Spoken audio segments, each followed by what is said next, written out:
কিছু কিছু ট্রিপ শেষ হওয়ার পরেও মাথার ভেতর ঘুরতে থাকে। তুরস্কের রিভিয়েরা আমার জন্য ঠিক তেমনই একটা ঘোর।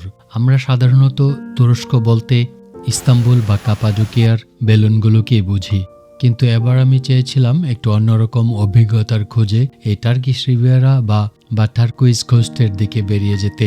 আন্তালিয়া থেকে শুরু করে বোদ্রুম পর্যন্ত এই পুরো রাস্তাটার ল্যান্ডস্কেপ দেখে মনে হয় কেউ যেন একটা সেট ডিজাইন করে রেখেছে। বিশেষ করে কাশে সেই শান্ত পাহাড়ি পথ, ফেতিয়ে বা অলুদিনিজের নীল জলের উপর প্যারাগ্লাইডিং, কিংবা নীল দিগন্তের সেই নিস্তব্ধতা, এসবই ছবিতে দেখার চেয়ে বাস্তবে অনেক বেশি অদ্ভুত। এই ভিডিওতে কোনো গাইডলাইন বা বাজেটের হিসাব নেই, বরং আছে সেই সব মুহূর্ত যেগুলো ট্রাভেল করতে গেলে অনুভব করা যায়, কিন্তু আগে থেকে বলে দেওয়া যায় না কিছুই। আমি চেষ্টা করেছি স্লো শট আর ন্যাচারাল সাউন্ডের মাধ্যমে সেই ফিলিংসটা ধরে রাখতে। কিভাবে সূর্য ডুবতে ডুবতে সমুদ্রের রং বদলে যায়, কিংবা বোদ্রুমের রাতের সেই আলাদা এনার্জি। এখানে প্র্যাকটিক্যাল তথ্যের চেয়ে ব্যক্তিগত আবেগ আর ভ্রমণের ভেতরে চুপচাপ মুহূর্তগুলোই বেশি প্রাধান্য পেয়েছে। হেডফোন লাগিয়ে ভিডিওটা দেখলে হয়তো আপনারও মনে হবে আপনি আমার সাথেই এই পাহাড়ি রাস্তায় কোনো এক উদ্দেশ্যহীন গন্তব্যে হাঁটছেন। পোস্টকার্ডের বাইরেও এই জায়গাগুলোর যে একটা র বিউটি আছে, সেটা দেখার পর আপনিই বলবেন এই দুনিয়াটা আসলে কেমন। আর বকবক নয়, আমরা চলে যাচ্ছি এখন তুর্কি রিভিয়েরায়। তবে যাওয়ার আগে একটা রিকোয়েস্ট থাকবে, আপনারা যারা যারা চ্যানেলটি এখনও সাবস্ক্রাইব করেননি, আশা করি চ্যানেলটি সাবস্ক্রাইব করে নেবেন আমাদেরকে উৎসাহ দেওয়ার জন্য। চলুন তুর্কি রিভিয়েরায়।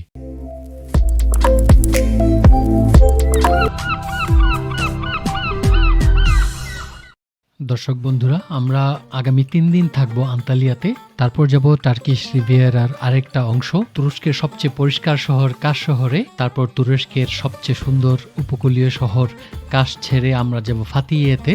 ফাতিয়ে এবং উলুদেনিজ আমরা একসঙ্গে কভার করব, কারণ আমরা উলুদেনিজে থাকবো না, আমরা ফাতিয়েতে থাকবো। ফাতিয়ে থেকে আমরা উলুদেনিজে আসবো প্যারাগ্লাইডিং করার জন্য। তারপর এখানে 2-3 দিন থেকে আমরা চলে যাব বোদ্রুমে। যেদিন যাব এরপর দিন সকালে আমরা ফেরি ধরে গ্রিসে ঢুকবো, গ্রিসের কস আইল্যান্ডে। এই হচ্ছে আমাদের মোটামুটি পরিকল্পনা। স্বপ্নময় তুর্কি রিভিয়েরার এক্সপ্লোরেশনে উজ্জ্বল সূর্য, সবুজ পাহাড় এবং নীল সমুদ্রের জলরাশির সাথে মিশে যেতে অনেক নবী রসুলের পদধূলি পাওয়া প্রশান্তিময় দেশ তুরস্কের এই রিভিয়েরা সিরিজে আমাদের সঙ্গে থেকে লাইক, শেয়ার এবং চ্যানেলটি সাবস্ক্রাইব করে আমাদেরকে আরও দূরে যাওয়ার জন্য উৎসাহিত করুন। ডিন ওয়াটারফল, একটা ব্রিটিশ কাপলকে এভাবে উচ্চারণ করতে দেখলাম জায়গাটার নাম। হয়তোবা তাদের উচ্চারণটাই সঠিক, কিন্তু আমি যেহেতু বাংলাদেশি, আমি এটাকে ডুডেন ঝর্ণাই বলবো। আমরা ঝর্ণার কাছাকাছি চলে এসেছি। সমুদ্রের ঢেউয়ের শব্দ আর ঝর্ণার পানির গড়িয়ে পড়ার শব্দ, এই দুটো শব্দের মধ্যেই একটা সম্মোহনী শক্তি আছে। অনেকক্ষণ এক নাগারে শুনতে থাকলে আপনার ঘুম চলে আসবে।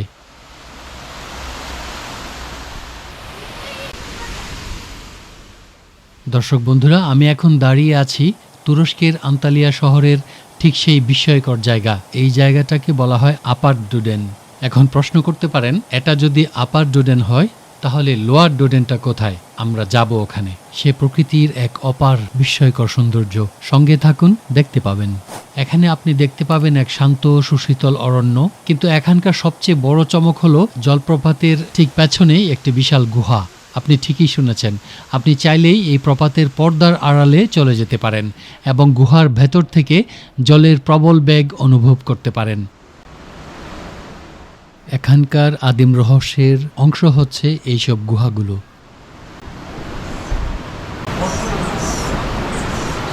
এখানে ব্যাটম্যান থাকে, বাদুড়। এই গুহাগুলোতে পর্যটকদের যাওয়া নিষেধ। প্রকৃতির অপরূপ খেলা। এই যে পানিগুলো গড়িয়ে যাচ্ছে, এরও একটা কারণ আছে।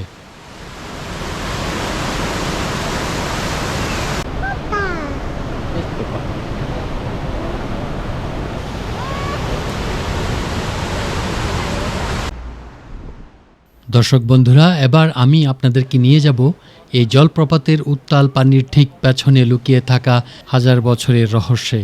যেখানে থাকবে পাথুরে দেয়ালের শীতল পরশ আর অন্যদিকে থাকবে জলপ্রপাতের প্রচণ্ড গর্জন। গুহার ভেতর থেকে ঝর্ণার পানির পর্দার আড়াল দিয়ে বাইরের সবুজ অরণ্য দেখাটা এমন এক অভিজ্ঞতা যা কেবল রূপকথার বইই পড়া যায়। তাহলে চলুন সেই রহস্যে। এই গুহাগুলোর ভূতাত্ত্বিক ইতিহাস লক্ষ লক্ষ বছরের পুরনো। প্রপাতের চুনাপাথরের স্তরের ভেতর দিয়ে পানির নিরন্তর প্রবাহ এই গোলকধাঁধার মতো গুহাগুলো তৈরি করেছে। এখানকার আবহাওয়া এতটাই বৈচিত্র্যময় যে বাইরে যখন কড়া রোদ, গুহার ভেতরে তখন এক অদ্ভুত শীতলতা আর আর্দ্রতা আপনাকে ঘিরে ধরবে। চারদিকে পাথরের খাঁজে খাঁজে জমে থাকা শ্যাওলা আর পানির অবিরাম ফোঁটা পড়ার শব্দে এখানে এক অদ্ভুত আদিম স্তব্ধতা বিরাজ করে। ভ্রমণ পিপাসুদের জন্য এটি একটি স্বর্গরাজ্য, কারণ এখানে আধুনিকতা আর বন্য প্রকৃতি একে অপরের পরিপূরক হয়ে ধরা দেয়। এটি কেবল একটি ভ্রমণ নয়, বরং প্রকৃতির গভীরতম অন্তরালে হারিয়ে যাওয়ার এক অপূর্ব সুযোগ। ঝর্ণার ঝিরঝিরে পানির স্পর্শ আর গুহার ভেতরের সেই আদিম অনুভূতি আপনাকে বাধ্য করবে প্রকৃতির প্রেমে পড়তে। দর্শক বন্ধুরা, এখানে আসার সময় দেখেছিলাম যে তুর্কিশ খালাম্মারা যে পরোটা বানাচ্ছিল, এইগুলি আমরা খাবো। খাওয়ার পরে আমরা লোয়ার পার্টে যাব, লোয়ার ডুডেন ওয়াটারফলে যাব, যেখানে ওয়াটারফলের যে পানি সমুদ্রে গিয়ে মিশছে ওখানে যাব। আশা করি সঙ্গে থাকবেন। আমি 2 ধরনের পরোটা অর্ডার করেছি, একটা হচ্ছে ফেতা চিজ দিয়ে, আরেকটা হচ্ছে স্পিনাচ দিয়ে, মানে পালং শাক দিয়ে, ভেতরে পালং শাক থাকবে। প্রকৃতির এক মায়াবী সুর আর জলপ্রপাতের অবিরাম গর্জনে ঘেরা তুর্কির আন্তালিয়া শহরের এক লুকানো স্বর্গ এটি, লোয়ার ডুডেন ওয়াটারফল। এই পার্কে পা রাখলেই আপনার মনে হবে আপনি এক প্রাচীন রূপকথার রাজ্যে প্রবেশ করেছেন। সবুজের এমন গাঢ় আস্তরণ আর পানির স্ফটিক স্বচ্ছ নীল আভা দেখে আমি স্তব্ধ হয়ে গেছি। আপার ডুডেন ওয়াটারফল, আমার এই ক্যামেরার লেন্স হয়তো এর দৃশ্য ধারণ করছে, কিন্তু এর প্রকৃত সৌন্দর্য আমার আত্মাকে এমনভাবে স্পর্শ করেছে যা শব্দ দিয়ে বোঝানো প্রায় অসম্ভব। অনুভ্রমণ ব্লগের পক্ষ থেকে সবাইকে স্বাগতম। আমি এই মুহূর্তে আছি তুরস্কের আন্তালিয়া শহরের 5টি সুন্দর সি বিচের একটি, এটার নাম হচ্ছে লারা সমুদ্র সৈকত। বেসিক্যালি আমি এসেছি গত পরশুদিন এখানে, তো গত পরশুদিন আসার পরে ওই দিন আমি বেরোইনি, বাসায় সময় কাটিয়েছি, একটু ক্লান্ত ছিলাম। যাক, এবার একটু ভিন্ন প্রসঙ্গে যাওয়া যাক, যে কথাগুলি না বললেই না। তুরস্কের এই নীল দিগন্তে এমন এক স্বর্গীয় তটরেখা আছে যেখানে বালুকণাগুলো ঠিক সোনার মতো চিকচিক করে। কিছুক্ষণ আগে হয়তো দেখেছেন। আমি এখন দাঁড়িয়ে আছি আন্তালিয়ার সেই বিখ্যাত কিংবদন্তি লারা বিচে, যাকে স্থানীয়রা ভালোবেসে ডাকেন তুরস্কের লাস ভেগাস। কিন্তু এর গ্ল্যামারের আড়ালে লুকিয়ে আছে এক আদিম এবং বিশুদ্ধ প্রাকৃতিক সৌন্দর্য। যখনই আপনি এই সৈকতে পা রাখবেন, ভূমধ্যসাগরের ফিরোজা রঙের জলরাশি আর দিগন্ত জোড়া নীল আকাশ আপনাকে এক অদ্ভুত প্রশান্তিতে ভাসিয়ে নিয়ে যাবে। আপনারা যারা আন্তালিয়াতে আসেন, এই লারা বিচটাকে এবং এর আশপাশটাকে আপনাদের বাকেট লিস্টে রেখে দিতে পারেন। সহযোগিতা কামনা করছি। কমেন্ট করবেন, লাইক দিবেন, তো অবশ্যই সাবস্ক্রাইব করবেন চ্যানেলটি, এবং বন্ধুবান্ধবদেরকে বলবেন। হ্যাঁ, অন্যদেরকে যেভাবে আপনারা সাপোর্ট করেন আমাকে, এত না মানে অল্প করলেও চলবে, সমস্যা নেই। ওকে, ভালো থাকুন সবাই, ব্লগ উপভোগ করুন।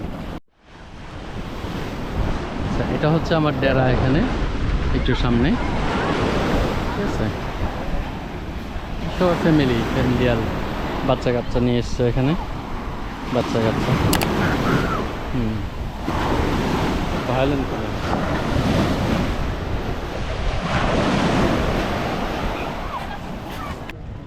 এখন আমি আছি আন্তালিয়া ওল্ড পোর্টে, 1000 বছরের পুরনো ওল্ড পোর্ট।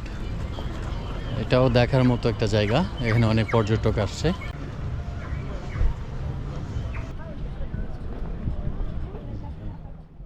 দর্শক বন্ধুরা, সময় ভ্রমণের কোনো যন্ত্র যদি সত্যি থেকে থাকে, তবে আমি এখন ঠিক সে পথ দিয়েই যাচ্ছি।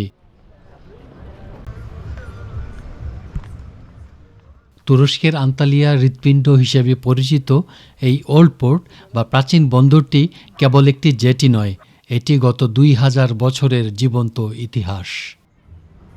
বোটগুলি ওদের ফাংশন আছে, এগুলি ভাড়ায় যায়, ওরা টোর করে সমুদ্রে।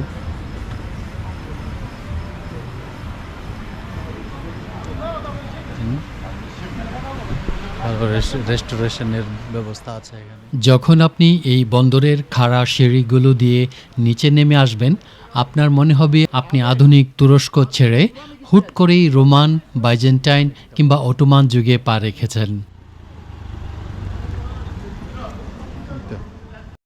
আজকের এই ওল্ড পোর্ট তার ঐতিহাসিক গাম্ভীর্যের পাশাপাশি এক রঙিন বৈচিত্র্যের সমারোহ।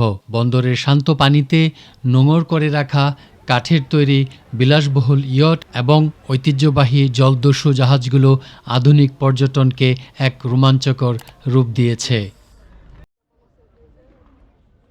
এই বিকেলে, এই গোধূলির আলোতে এই প্রাচীন বন্দরে এখন পুরো এলাকাটি এক মায়াবী রূপ নিয়েছে। পাথুরে দেয়ালগুলো সোনালী বর্ণ ধারণ করেছে, আর ক্যাফেগুলো থেকে ভেসে আসছে তুর্কি কফির সুবাস। সেই সুবাসে বাতাস ভারী হয়ে গেছে। এটি এমন এক জায়গা যেখানে আপনি একই সাথে ইতিহাসের গভীরতা আর সমুদ্রের স্বাধীনতা অনুভব করতে পারেন।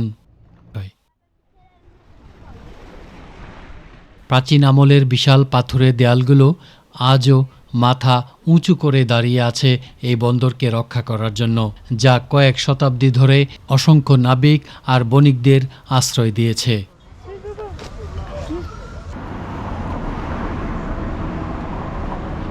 এটা হচ্ছে হাড্রিয়ানস গেট।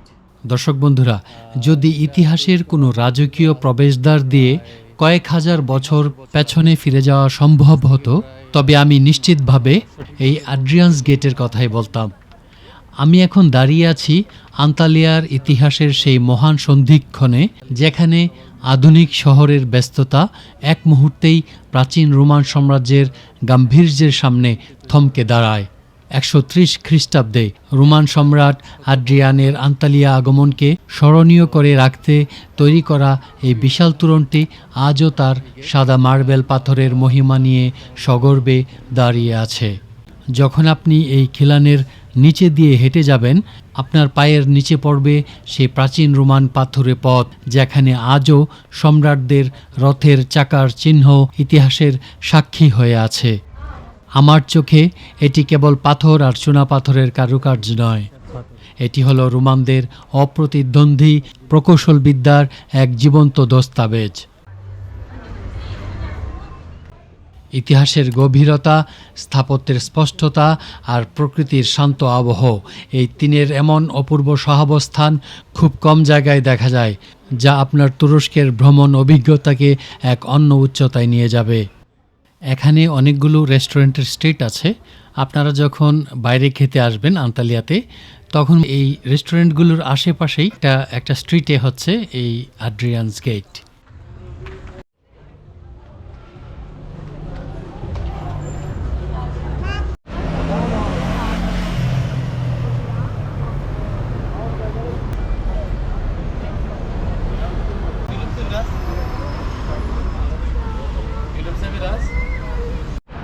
হাজার বছরের পুরনো ওল্ড টাউন, পুরনো শহর আন্তালিয়া।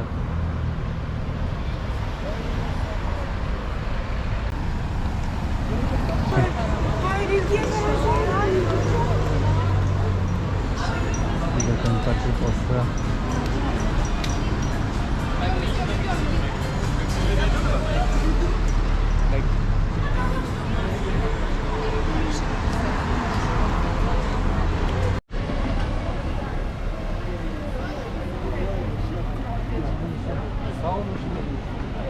এটা হচ্ছে আমব্রেলা স্ট্রিট।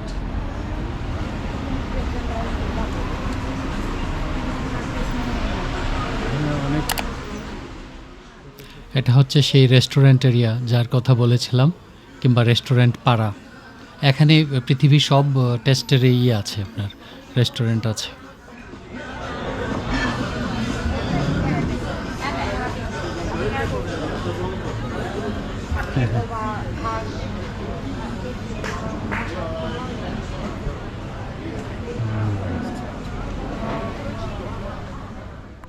এই যে পানি বয়ে যাচ্ছে, এটা হচ্ছে সেই দুদেন জলপ্রপাতের কিংবা ঝর্ণার পানি। সে উৎস থেকে আসা ভূগর্ভস্থ বা ভূপৃষ্ঠের পানির একটি অংশ। আন্তালিয়ার মিউনিসিপ্যালিটি এই প্রাকৃতিক প্রবাহকে কাজে লাগিয়ে শহরের ভেতর দিয়ে কৃত্রিম ও প্রাকৃতিক খালের একটি নেটওয়ার্ক তৈরি করেছে। শহরের মাঝখান দিয়ে বয়ে যাওয়া এই স্বচ্ছ স্রোত কেবল সৌন্দর্যের জন্য নয়, এটি আন্তালিয়ার তাপমাত্রা নিয়ন্ত্রণেও দারুণ ভূমিকা রাখে। অনেক পুরনো শহর।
এটা হচ্ছে আন্তালিয়া ওল্ড টাউনের একটা রেস্টুরেন্ট। এখানে মাছের বিভিন্ন ধরনের মাছের স্যান্ডউইচ পাওয়া যায়।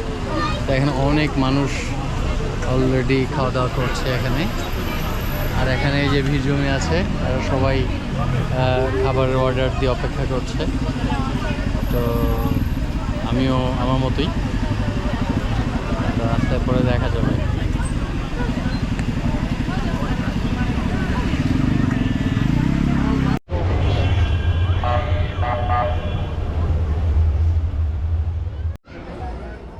দর্শক বন্ধুরা, কল্পনা করুন এমন এক জগতের যেখানে আধুনিক স্থাপত্য আর রূপকথার স্বপ্ন মিলেমিশে একাকার হয়ে গেছে।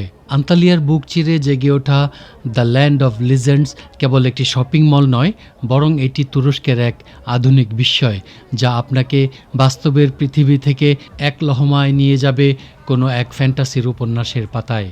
এটি অত্যন্ত পরিকল্পিতভাবে তৈরি করা হয়েছে যাতে তুরস্কের পর্যটন শিল্পে এক নতুন মাত্রা যোগ করা যায়। যারা ভ্রমণ ভালোবাসেন তাদের জন্য ল্যান্ড অফ লেজেন্ডস কেবল কেনাকাটার জায়গা নয়, বরং এটি স্থাপত্যশৈলী আর সৃজনশীলতার এক অপূর্ব প্রদর্শনী, যা আপনার ভ্রমণের সংজ্ঞাই বদলে দেবে। আজকের এই সন্ধ্যায় আপনি কিংবা আপনারা হচ্ছেন আমার রাজকীয় উৎসবে নিমন্ত্রিত অতিথি। ঢাকাতে একটা আমি আর কথা বাড়ালাম না, ল্যান্ড অফ লেজেন্ড মলের এই লেজেন্ডারি উৎসবগুলো, শোগুলো উপভোগ করুন।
চিন্তা করুন, এমন এক জায়গার কথা যেখানে পাহাড় গিয়ে মিশেছে ফিরোজা রঙের সমুদ্রে,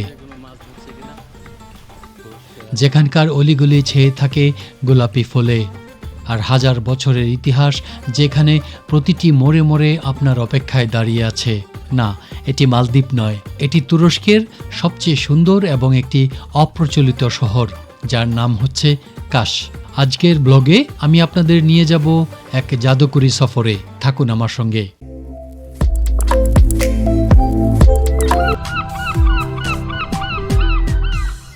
ইস্তাম্বুলের কোলাহল থেকে দূরে ভূমধ্যসাগরের তীরে এই শহরটি যেন একটি জীবন্ত ক্যানভাস। এখানকার প্রধান আকর্ষণ হলো এর শৈল্পিক পরিবেশ। চলেই হচ্ছে আপনার পর্যটকের আনাগোনায়। এমন স্লো মোশনে চলা আজব শহর আমি দেখি নাই। এখানকার মানুষের চাহিদা কম, খুব সম্ভবত এই কারণেই ব্যস্ততাও কম, টেনশন কম, জীবন সুন্দর। অনেক জায়গায় দেখলাম যে দোকানের ক্লায়েন্ট নেই, দোকানের মালিকও নেই, তো এই দোকান খোলা রেখে লাভ কি?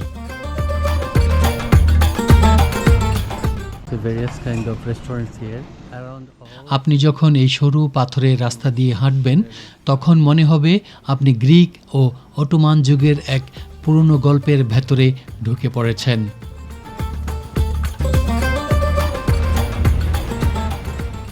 এই শহরটি হচ্ছে মেডিটেরিয়ান কোস্টের আন্তালিয়া আর ফাতিহিয়ে এর মাঝে ছোট একটা সিসাইড টাউন। এটা আসলে টুরিস্টিক সিটি না, এটা ভাইব সিটি।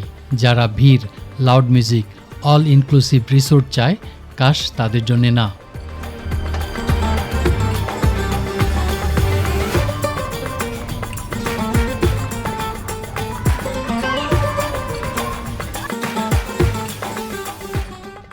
আমার মেয়ের জন্য আইসক্রিম নিলাম। ওই দূর থেকে দেখেই চেঁচাচ্ছে যে আইসক্রিম খাবো, আইসক্রিম খাবো।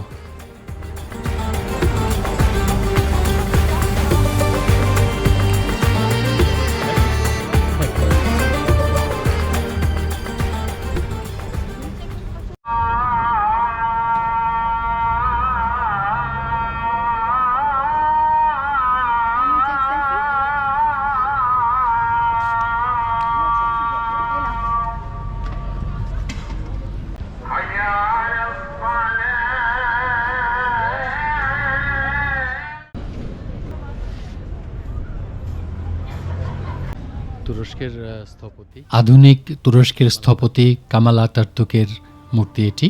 উনি ছিলেন একজন দূরদর্শী নেতা, মহান সামরিক কমান্ডার এবং আধুনিক তুরস্ক প্রজাতন্ত্রের প্রথম রাষ্ট্রপতি। তাকে ছাড়া বর্তমান তুরস্কের অস্তিত্ব কল্পনা করা কঠিন। আতাতুর্ক 1934 সালে তুর্কি সংসদ তাকে এই উপাধি দেয়। এর অর্থ হল তুর্কি জাতির পিতা।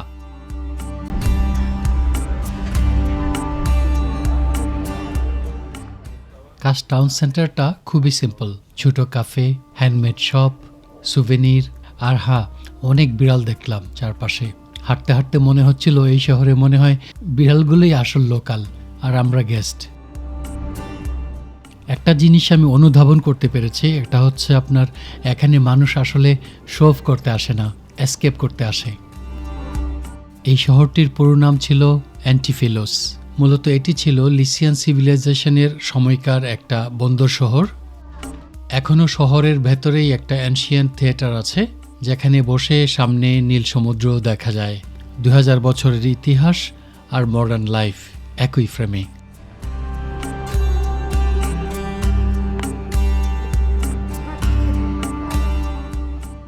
এখানে আসার পথে আপনি রাস্তার দুপাশে দেখতে পাবেন প্রাচীন লিসিয়ান সমাধি, যা শহরের মাঝখানে এক অদ্ভুত ইতিহাস ধরে রেখেছে।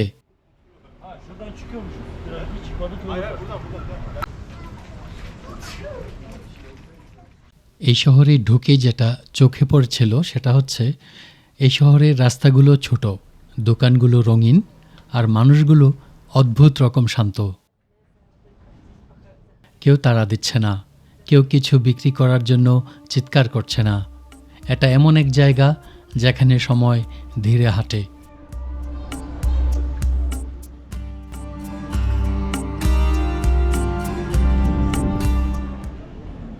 আমরা যে বলি প্যারা দেশ কেন, এটা হলো সেই প্যারা। 1000 রেস্টুরেন্ট।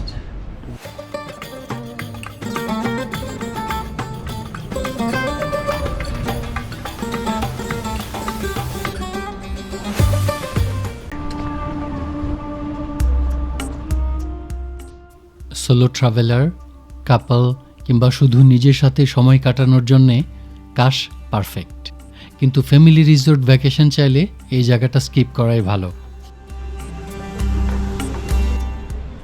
ছোটখাটো একটা মসজিদ, এখানে একটু আগে আজান হলো।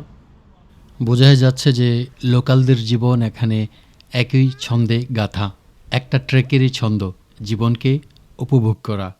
এতক্ষণ ছিল ওল্ড টাউন অফ কাশ। আমরা যেমন পুরনো ঢাকা বলি, পুরান ঢাকা, আসলে যে পুরান কাশ এটা। আর এটা হচ্ছে এখানকার পোর্ট, স্থানীয় পোর্ট। এখান থেকে আপনি যদি কোথাও যেতে চান তাহলে এখান থেকে রেন্ট করতে পারেন। এখানে অনেকগুলি এক্সকারশন আছে, কেকোপা আডালার প্রাইভেট ট্যুর। কেকোপা হচ্ছে একটা আইল্যান্ড, এখান থেকে ডাইরেক্ট আপনি ওই আইল্যান্ডে যেতে পারেন বোট নিয়ে। আরেকটা হচ্ছে আপনি যদি গাড়ি নিয়ে যান 48 মিনিটের একটা ড্রাইভ, তারপরে ওখান থেকে প্রায় 40 মিনিটের একটা বোট ট্রিপ আছে, তখন আপনি ওই দ্বীপে যেতে পারেন। কেকোপা আইল্যান্ড। এই আইল্যান্ডের জন্য বাজেট ট্রাভেলার বা ব্লগারদের সবচেয়ে জনপ্রিয় প্যাকেজ হচ্ছে শেয়ার্ড বোট ট্যুর। সাধারণত 40 ইউরো থেকে 70 ইউরো মধ্যে এটা হয়ে থাকে। বাংলাদেশি টাকায় প্রায় 5,000 থেকে 9,000 টাকা পর্যন্ত হয়ে থাকে। দুপুরে বুফে লাঞ্চ, সাধারণত চিকেন, সালাদ, পাস্তা, বিকেলে চা, কফি এবং নাস্তা, এবং কাশ থেকে বোট ছাড়ার জায়গায় যাওয়া আসার জন্য ট্রান্সপোর্টও অনেক সময় এর মধ্যে ইনক্লুড থাকে।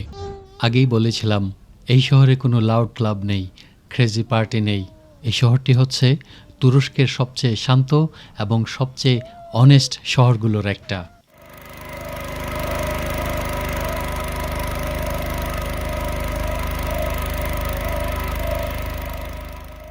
কাশ ভ্রমণ অসম্পূর্ণ থেকে যাবে যদি না আপনি সুনকেন সিটি বা ডুবন্ত শহরের বোট টোরে না যান। ভূমিকম্পে সমুদ্রের নিচে তলিয়ে যাওয়া এক শান্ত শহরের ইতিহাস আপনি দেখবেন এই স্বচ্ছ পানির নিচে।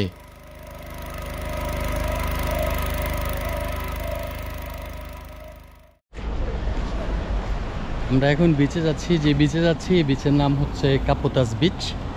এটা থেকে কিছু দেখা যায়, দেখার চেষ্টা করছি।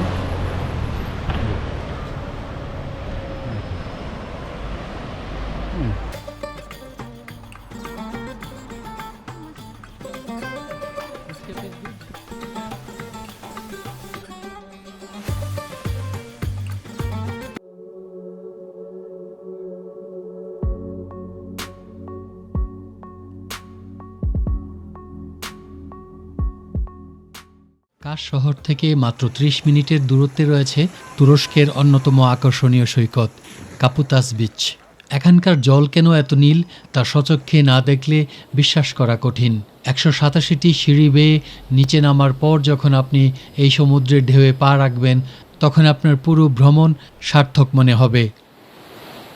এই শহর তুরস্কের এমন একটি জায়গা যেখানে আপনি বারবার ফিরে আসতে চাইবেন।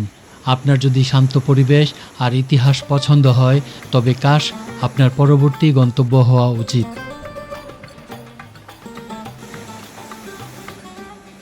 ভিডিওটি ভালো লাগলে লাইক দিন এবং আপনার তুরস্ক ভ্রমণ সম্পর্কে কোনো প্রশ্ন থাকলে কমেন্টে জানান।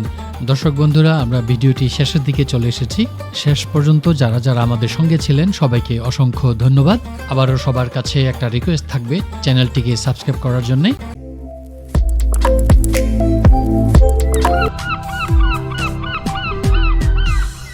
তুরস্কের এই উপকূলে এমন কিছু রহস্য লুকিয়ে আছে যা সাধারণ ট্যুরিস্টদের চোখে সহজে পড়ে না। আপনারা কি প্রস্তুত এমন অ্যাডভেঞ্চারের জন্য যা শুরু হবে মাটির গভীরে আর শেষ হবে আকাশের কাছাকাছি? আজকের দিনটা শুরু হবে সাকলিকেন গর্জ আর সেই কুখ্যাত বরফ শীতল পানিতে, যেখানে 18 কিলোমিটার দীর্ঘ পাহাড়ের ফাটল দিয়ে হাঁটার সময় আপনার মনে হবে আপনি অন্য কোনো গ্রহে চলে এসেছেন। সূর্যের আলো যেখানে পৌঁছাতে ভয় পায় সে রোমাঞ্চকর গিরিখাত আমরা পার হব, কিন্তু অ্যাডভেঞ্চার এখানেই শেষ নয়। এই গভীরতা থেকে আমরা সোজা উঠে যাব মেঘের রাজ্যে, গেদেফে পাহাড়ের চূড়ায়, যেখান থেকে পুরো ভূমধ্যসাগর আর কাশ শহরটাকে মনে হবে যেন শিল্পীর আঁকা কোনো ছবি। যখন সূর্য ডুবে যাবে তখন আমরা ডুব দেব কাশ শহরের ভাইব্রেন্ট নাইট লাইফে। সুর, স্বাদ এবং সমুদ্রের ঢেউয়ের তালে তালে আজকের রাতটা হবে উৎসবের। পাহাড়ের গভীরতা থেকে শহরের উচ্ছ্বাস, এক অবিশ্বাস্য রোলার কোস্টার জার্নি হতে চলেছে আজকের এই ব্লগ। সিট বেল্ট বেঁধে নিন, কারণ আমাদের যাত্রা শুরু হচ্ছে এখনই।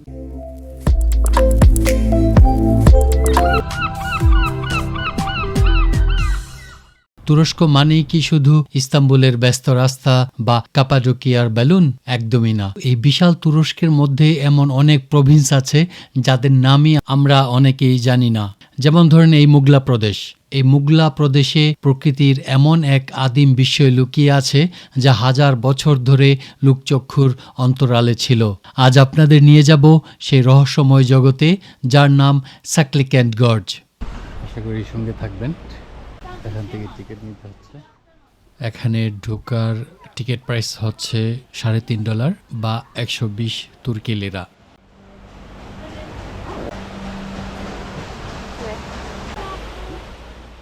যখন আপনি এই গিরিখাতের বিশাল প্রবেশ মুখে এসে দাঁড়াবেন, প্রথম দর্শনেই আপনার মনে হবে যেন কোনো এক দৈব শক্তির ইশারায় বিশাল পর্বত মাঝখান থেকে চিরে গিয়ে আপনাকে এক অন্য জগতে স্বাগত জানাচ্ছে। মিলিয়ন মিলিয়ন গ্যালন পানি, পাহাড় সমূহ, বিশাল এরিয়া জুড়ে পাহাড় আছে। এইগুলো থেকে পানি মিশ্রিত হয়ে এই দিক দিয়ে আসছে।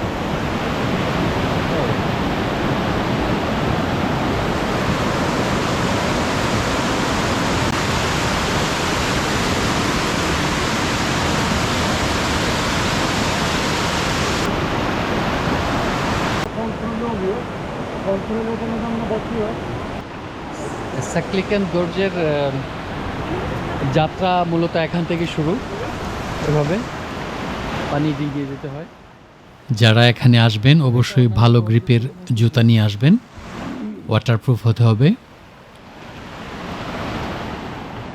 ঠান্ডা পানির ঝাপটা লাগছে মুখে। সাধারণ কোনো কিছু না, এবার মনে হচ্ছে সত্যি একটা অ্যাডভেঞ্চারে নেমে গেছি।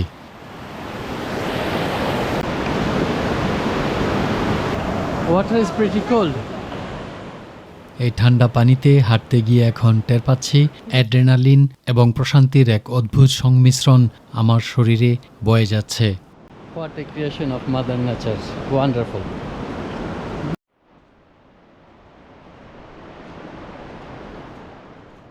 সাকলিক্যান্ট শব্দের আক্ষরিক অর্থ হল লুকানো শহর। আর এই নামের সার্থকতা তখনই বোঝা যায় যখন আপনি আকাশচুম্বী দুপাশের খাড়া চুনাপাথরের দেয়ালের মাঝখানে নিজেকে আবিষ্কার করবেন। এরা এই পথ দিয়ে গিয়েছে, এরা ছাপ রেখে গেছে। প্রায় 18 কিলোমিটার দীর্ঘ এবং 300 মিটার গভীর এই গিরিখাতটি ইউরোপের অন্যতম দীর্ঘ এবং গভীরতম ক্যানিয়ন।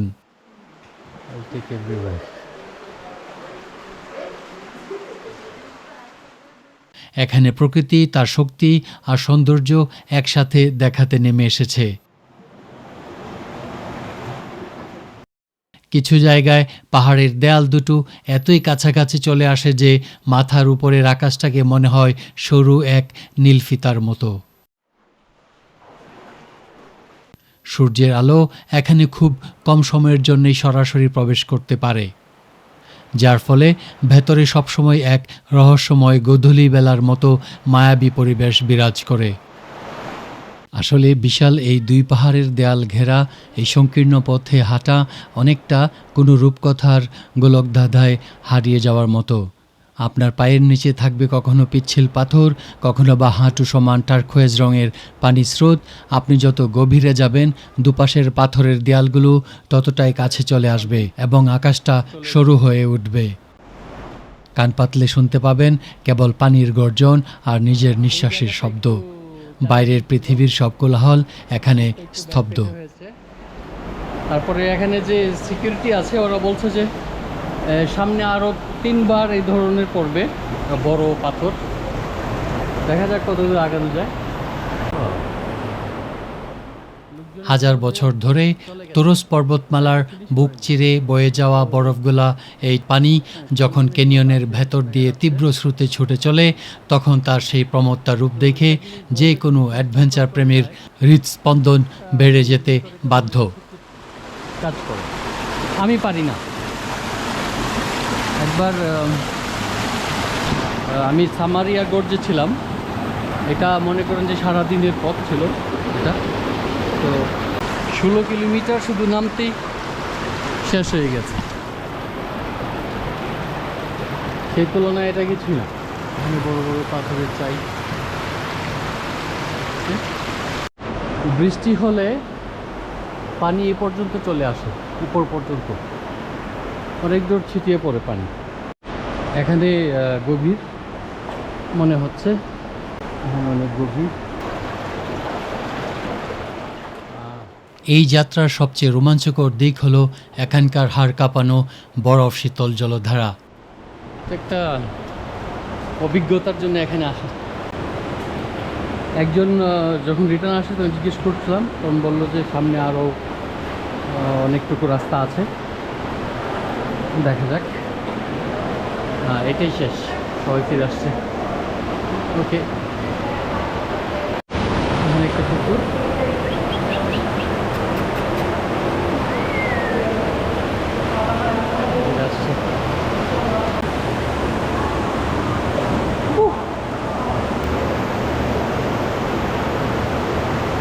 যাত্রা শেষ এখানে, এখন ফিরে যাওয়ার পালা।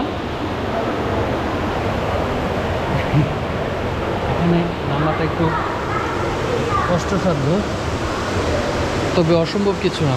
এখানে একটু গভীর পানি, একটু গভীর, এখানে অনেক গভীর পানি।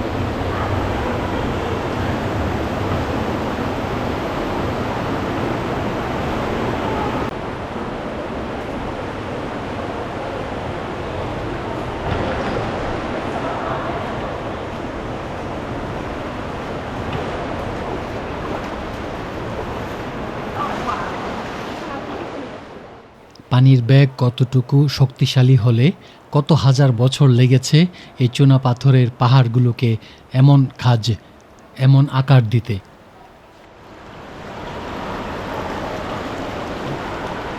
পানির রংটা এমন, এটা কাদা না, একটা খনিজ পদার্থ, নামটা বলেছিল গাইড, কিন্তু আমি ভুলে গেছি।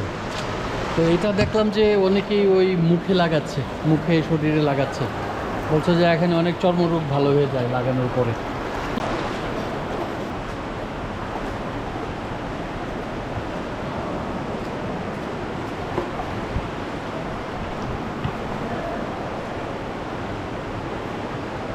এই গর্জের নামটা হচ্ছে সাকলিকান, তার মানে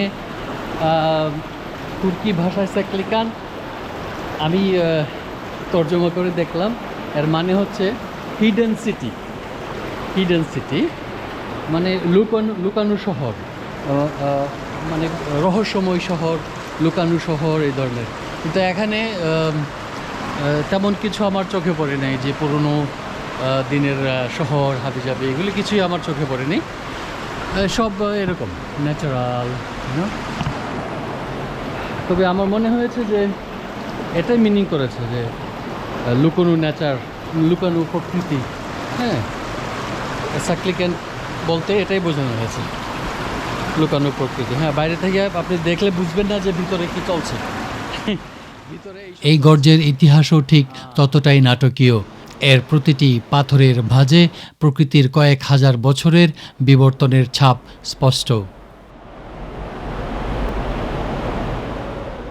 প্রাচীনকালে লিসিয়ান সভ্যতার মানুষরা পাহাড় পেরোনোর জন্য এই দুর্গম পথটিকে গোপন রাস্তা হিসাবে ব্যবহার করত, আর আধুনিক যুগে এটি বিশ্ববাসীর নজরে আসে স্থানীয় এক মেষপালকের মাধ্যমেই।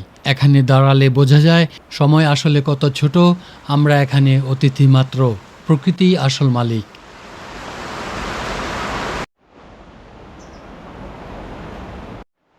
সাকলিকেন শুধু দেখার জায়গা নয়, এটি প্রতিটি ইন্দ্রিয় দিয়ে অনুভব করার জায়গা। শুরুতে কাঠের ঝুলন্ত ওয়াকওয়ে ধরে হাঁটতে হাঁটতে নিচের নীলচে পানি, আর উপরে উঁচু পাথর দেখে বুকের ভেতর রোমাঞ্চের ঢেউ লাগে। কিন্তু আসল অ্যাডভেঞ্চার শুরু হয় যখন আপনি সেই বরফ শীতল পানিতে পা রাখেন। কখনো কোমর সমান, কখনো হাঁটু সমান পানি ঠেলে, পিচ্ছিল পাথর আর স্রোতের সাথে লড়াই করে যখন আপনি গিরিখাতের আরও গভীরে প্রবেশ করবেন, তখন চারপাশের নীরবতা আর কেবল পানির গর্জন আপনাকে এক অপার্থিব অভিজ্ঞতার মুখোমুখি করবে।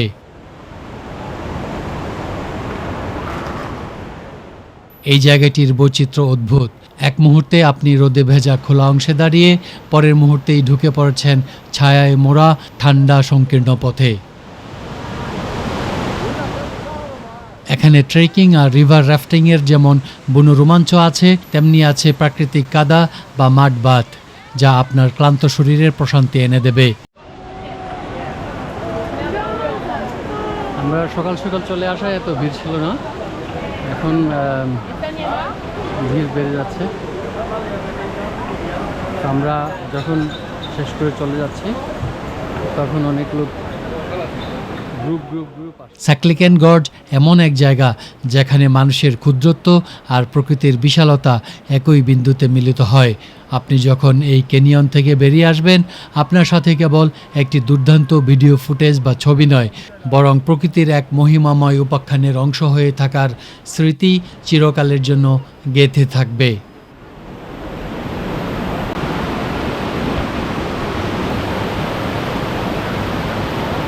দারুণ এক অভিজ্ঞতা নিয়ে ফিরে যাচ্ছি।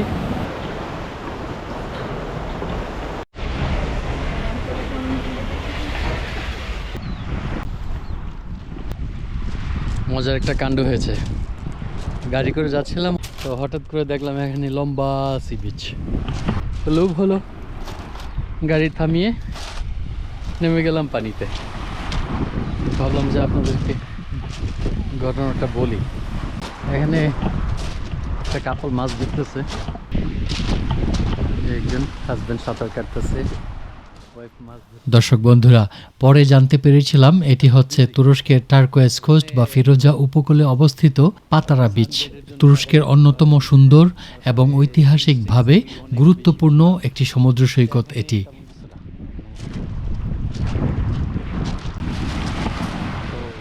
এই বিচটি তুরস্কের দীর্ঘতম বালুকাময় সৈকতগুলোর মধ্যে একটি, যা প্রায় 18 কিলোমিটার কিংবা 11 মাইল দীর্ঘ।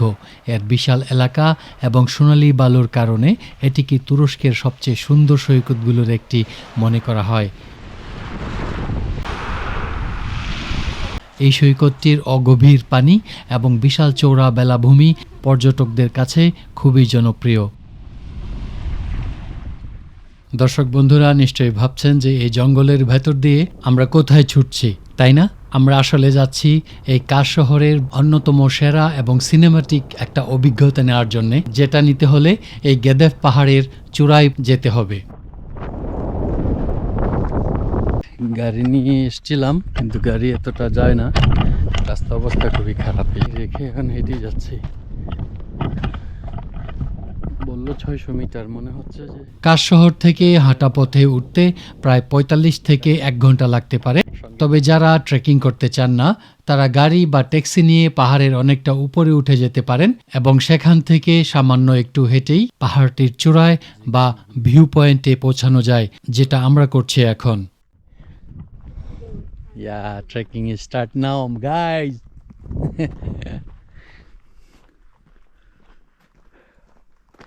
Easy to find out.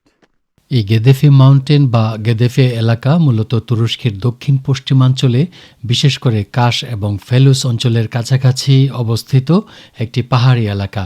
এটি পর্যটকদের কাছে বিশেষ করে এর চমৎকার প্যানোরামিক ভিউ এবং হাইকিংয়ের জন্য পরিচিত।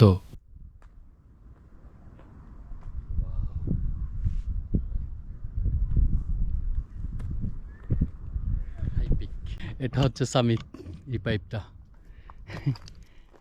যারা লিসিয়ান ওয়ে বা স্থানীয় পাহাড়ি পথে হাঁটতে পছন্দ করেন, তাদের জন্য এটি একটি চমৎকার জায়গা। এখান থেকে প্রাচীন শহর ফেলুসের ধ্বংসাবশেষে যাওয়ার পথ রয়েছে।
তুরস্কের অন্যান্য পর্যটন কেন্দ্র যেমন মারমারিস বা বদ্রুমের মতো কাশের নাইট লাইফ শুধু উচ্চ শব্দের মিউজিক বা বড় ডিস্কো ক্লাবের জন্য পরিচিত নয়। কাশ শহরের রাতের মূল আকর্ষণ হল এর বহেমিয়ান ভাইব, আভিজাত্য এবং প্রাণবন্ত এক উৎসব মুখর পরিবেশ। সূর্য ডুবার পর কাশের সরু পাথুরে গলিগুলো এক মায়াবী রূপ নেয়। এটা হচ্ছে রাতের কাশ, খুবই অ্যানিমেটেড, কালারফুল।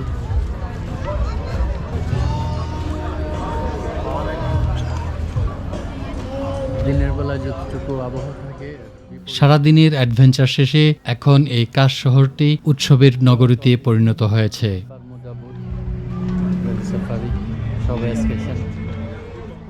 কাশের নাইট লাইফ হল আভিজাত্য আর রোমাঞ্চের এক নিখুঁত মেলবন্ধন। আমার কাছে পুরোটা শহরে একটা রেস্টুরেন্ট মনে হচ্ছে, পুরোটা একটা রেস্টুরেন্ট, খাওয়া দাওয়া ছাড়া কোনো বিনোদন নেই। আর সিগারেট, এরা মেয়ে হোক, পুরুষ হোক, ছেলে হোক, মা হোক, বাবা হোক, মানে সিগারেট খাওয়ার তুমুল প্রতিযোগিতা এদের মধ্যে। যেদিকে যাবেন সিগারেট সিগারেট সিগারেট।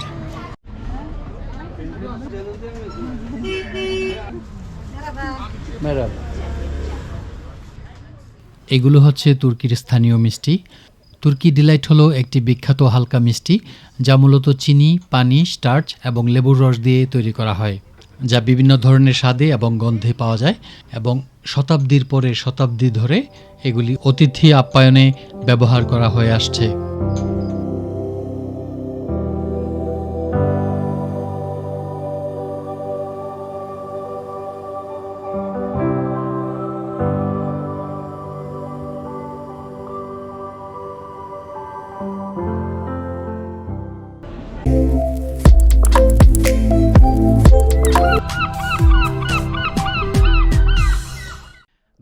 বছর আগের রোমান সাম্রাজ্য মায়রা থেকে আপনাদের সবাইকে স্বাগতম। এই জায়গাটার নাম বর্তমানে হচ্ছে দেমরে। দেমরে, এটা আন্তালিয়া থেকে প্রায় 120 কিলোমিটার দূরে সাউথ ওয়েস্ট, কিন্তু আমরা যেখানে আছি ওই কাশ থেকে এটা 50 কিলোমিটার দূরে। তো আজ আমি এটা দেখতে এসেছি এবং আপনাদেরকেও দেখাতে এসেছি। এখানে টম্ব আছে, টম্ব তাদের আগের গুরুস্থান যেটা সেটা, এবং এই কবরগুলো রিইউজ করা হতো, মানে পুনর্ব্যবহার করা হতো। তারপরে এখানে আছে একটা থিয়েটার, সেটা আমি ঘুরে দেখব। আর তারপরে আছে আপনার একটা মিউজিয়াম এখান থেকে একটু দূরে। তারপরে আছে সেন্ট নিকোলাস চার্চ। আচ্ছা, সেন্ট নিকোলাস চার্চের ব্যাপারটা হচ্ছে যে নিকোলাস যে প্রিস্ট গ্রিস থেকে এখানে এসেছিলেন, বিহাইন্ড অফ সান্তা ক্লজ, যে মানুষটির কথা বারবার উঠে আসে ঐতিহাসিকদের মতে, উনি হচ্ছেন সেই সেন্ট নিকোলাস। এই তো মোটামুটি কাহিনী এটুকুই। আচ্ছা, এই থিয়েটার এটা যেহেতু প্রায় 2200 সাল আগের, তো এখানে এই যে পাহাড়গুলি পুরোটা ছিল ওদের কবরস্থান, এখনও ছোটোখাটো দেখা যাচ্ছে। তো এইগুলি ধ্বংস হয়েছে ভূমিকম্পের কারণে। এই তুরস্কের এই দিকটায় সাউথ ওয়েস্টে অনেক ছোট ছোট মানে ওদের স্থাপত্য নিদর্শনগুলো এখনও পাওয়া যায়, যেমন আন্তালিয়াতে আছে, তারপরে আপনার কাশে আছে যেখানে আমরা এসেছি, তারপরে এখানে মায়রা যেটা দেমরে এখানে আছে, তারপরে আপনার ওই ফাতিহিয়া যেখানে আমরা পরবর্তী টোরে যাব সেখানেও আছে। আশা করি আপনাদেরকে সব দেখাবো। তো এখন এটার ভিতরে, এই গুরুস্থানের ভিতরে এক বেঞ্চের মতো আছে। তারপরে আপনার এখানে যে রিউজ করা হতো, ডেড বডি রাখা হতো, তারপরে এগুলি ধীরে ধীরে হওয়ার পরে এগুলি সরিয়ে ফেলা হতো, তারপরে ওখানে ওরা খাবার দিয়ে আসতো। আচ্ছা, আমি ক্লোজ যাই, তারপরে আপনাদের কাছে ফিরে আসছি। তো এখানে যে ধ্বংসাবশেষ এই থিয়েটারে দেখা যাচ্ছে, তারপরেও মোটামুটি কিছু অবিকৃত রয়ে গেছে, মানে ধ্বংস হওয়ার পরেও। এগুলি আমরা ঘুরে ঘুরে আজকে দেখব। আশা করি আপনারা সবাই আমার সঙ্গে থাকবেন।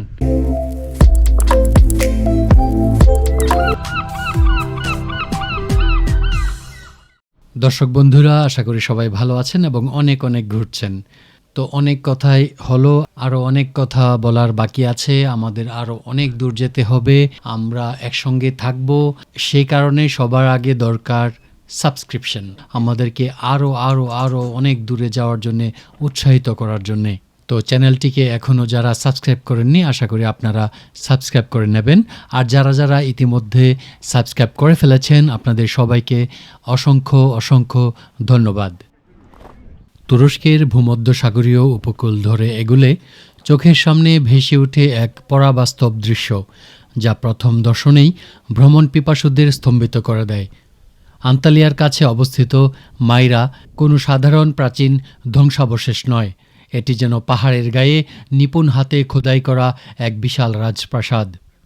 কিন্তু কাছে গেলেই ভুল ভাঙে, এটি প্রাসাদ নয়, বরং এক সুবিশাল নেক্রোপলিস বা মৃতের নগরী। পাথর খোদাই করে তৈরি করা হয়েছিল, এগুলি আলগা লাগানো না। পাথরের গায়ে খোদাই করা থিয়েটারের মুখোশগুলো আজও সাক্ষী দেয় সেই সময়ের শিল্প, আভিজাত্য আর নাটকীয়তার, যা মায়রাকে করে তুলেছে ইতিহাসের এক অনন্য ক্যানভাস। থিয়েটার আমরা ঢুকবো একটু পরে।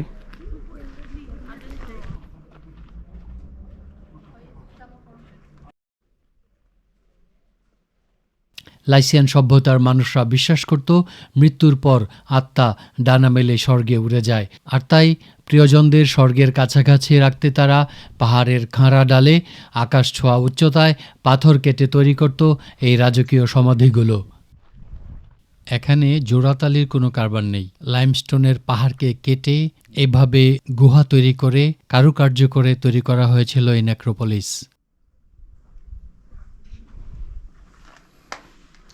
আচ্ছা, এখানে দরজা খুব সম্ভবত স্লাইডিং ছিল, স্লাইডিং ডোর, পাথরের দরজা ছিল হয়তো বা। ওকে,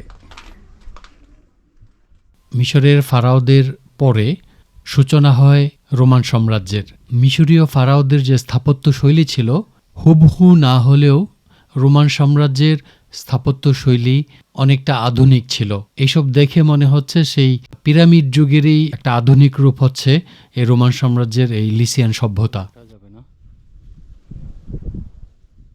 আপনি যখন নিচ থেকে উপরের দিকে তাকাবেন, গায়ে কাঁটা দিয়ে ওঠা এক অনুভূতি হবে।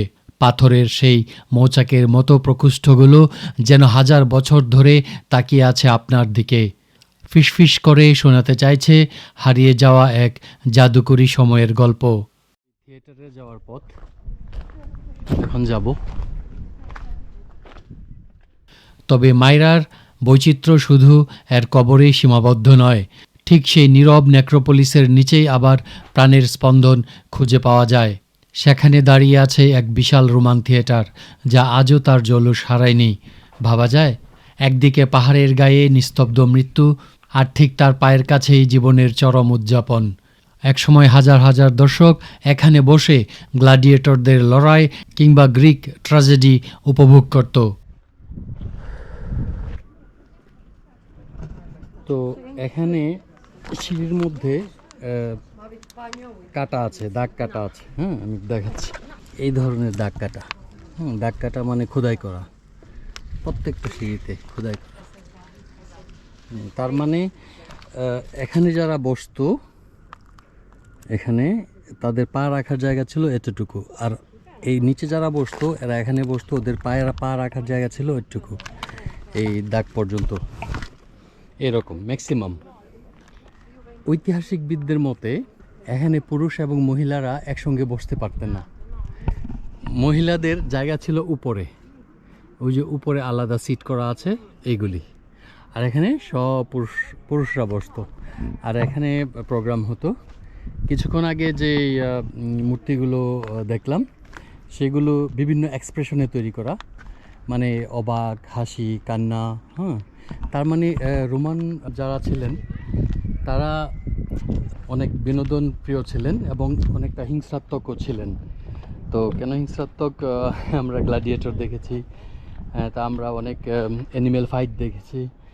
হ্যাঁ, এগুলি থেকে ধারণা করা হয় যে এরা বিনোদন প্রিয় ছিলেন এবং এবং কিছুটা অ্যাগ্রেসিভও ছিলেন ওরা। থিয়েটারটির গ্যালারিতে বসে চোখ বন্ধ করলে আপনি হয়তো আজও শুনতে পাবেন সেই প্রাচীন দর্শকদের হাততালি, হর্ষধ্বনি। পামুকালের থার্মাল ওয়াটার বা উষ্ণ প্রস্রবণ কেবল একটি প্রাকৃতিক সৌন্দর্য ছিল না, বরং প্রাচীন বিশ্বের সবচেয়ে বড় হেলথ স্পা বা নিরাময় কেন্দ্র হিসাবেও পরিচিত ছিল। তখনকার মানুষজন বিশ্বাস করত এখানকার পানিতে দেবদেবীদের আশীর্বাদ রয়েছে। রোমান সম্রাট থেকে শুরু করে সাধারণ সৈনিক সবাই দূর দূরান্ত থেকে এখানে আসতেন শুধু একবার এই পানিতে ডুব দিয়ে নিজেদের রোগ মুক্ত করতে। যারা সুস্থ হতেন তারা ফিরে যেতেন, আর যারা সুস্থ হতে পারতেন না তারা এখানেই অসুস্থ অবস্থায় ধুকে ধুকে মৃত্যুবরণ করার পর এদের দেহ মাইরার এসব পুনর্ব্যবহারযোগ্য টম্বে সমাহিত করা হতো। এখানে সিঁড়িগুলো একটু ভিন্ন আঙ্গিকে কাটা, উপরে ওঠা এবং নিচে নামার জন্যে নামার সুবিধার জন্যে নিখুঁত আর্কিটেকচার। সেই 2500 বছর আগে যখন ধর্মকর্ম ছিল না মানুষের, তখন ওরা অনেক সৎ ছিল, একনিষ্ঠ ছিল কাজের প্রতি। সেই 2500 বছর আগের স্থাপত্যশৈলী এখনো দেখা যাচ্ছে। ভূমিকম্পর পরেও রয়ে গেছে উপরে ওঠার জন্য মহিলাদের।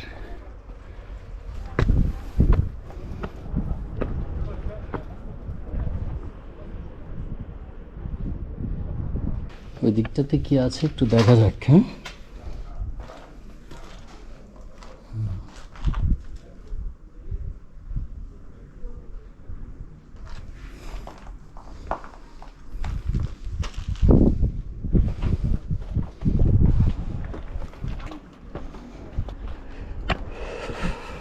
এটি একটি ইউনেস্কো হেরিটেজ, ভালোভাবে দারুণভাবে প্রিজার্ভ করা। সিঁড়ি ছিল নিচে নাম্বার। তো আমার ধারণা যে রোমান সাম্রাজ্যে যারা থাকতেন, যারা রোমান সাম্রাজ্য পরিচালনা করতেন, ওনারা আমোদী ছিলেন, ওনারা অনেকটা অ্যাগ্রেসিভ ছিলেন, ওনারা সাংস্কৃতিক মনা ছিলেন, জনদরদী কিংবা জনহিতকর। এই যে থিয়েটারটা দেখা যায়, এখানে প্রায় 11,000 লোকের সমাগম হতো। হ্যাঁ, তো কিছুক্ষণ আগে দেখলাম এখানে যে গ্রুপ নিয়ে আসছিল গাইড 25-30 জনের, তো ওরা সবাই মিলে হাততালি দিল। হাততালি দেওয়ার পরে চমৎকার শব্দ হলো, এখানে প্রতিধ্বনি হলো। তো তখন ভাবলাম যে 11,000 লোক এখানে বসতেন এবং তারা যখন হাততালি দিতেন, তো হাততালি দেওয়ার পরে কী ধরনের শব্দ হতো। একটা উপর একটা টোম দেখা যাচ্ছে, এখানে যাওয়া যাচ্ছে, লোকজন যাচ্ছে, দেখা যাক, ট্রাই করি নাকি।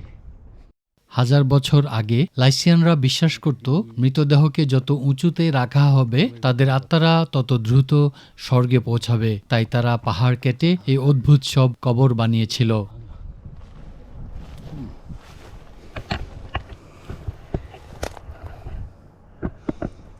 কি আছে কাটা, লাভ দিতে হবে।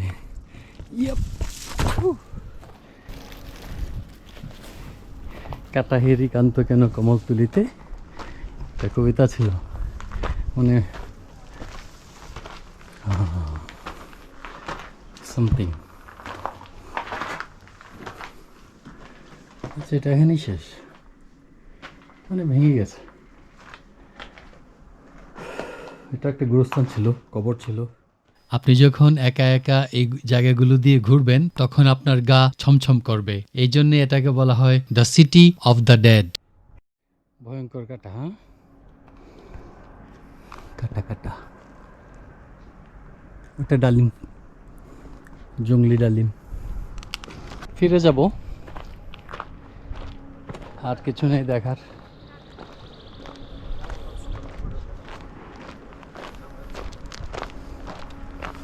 1000 বছর আগের পুরনো সিঁড়ি, হ্যাঁ, এই পাশের এই পাশ মিলে জায়গা। প্রায় 10 দিনের মতো আমার তুরস্ক মানে ইস্তাম্বুল ছাড়া সাউথ ওয়েস্টে। তো এই 10 দিনে যেসব জায়গায় গিয়েছি প্রত্যেকটা জায়গায় মনে করেন যে বৈচিত্র্যময়, একটার সঙ্গে আরেকটা জায়গা মিলে না, এক জায়গার সঙ্গে আরেক জায়গা মিলে না। খুবই ভালো লেগেছে, খুবই এনজয় করছি। তো ইস্তাম্বুলে যাব, এই ট্যুরে যাওয়া হবে না, পরবর্তীতে হয়তো সময় করে যাওয়া হবে ইনশাল্লাহ।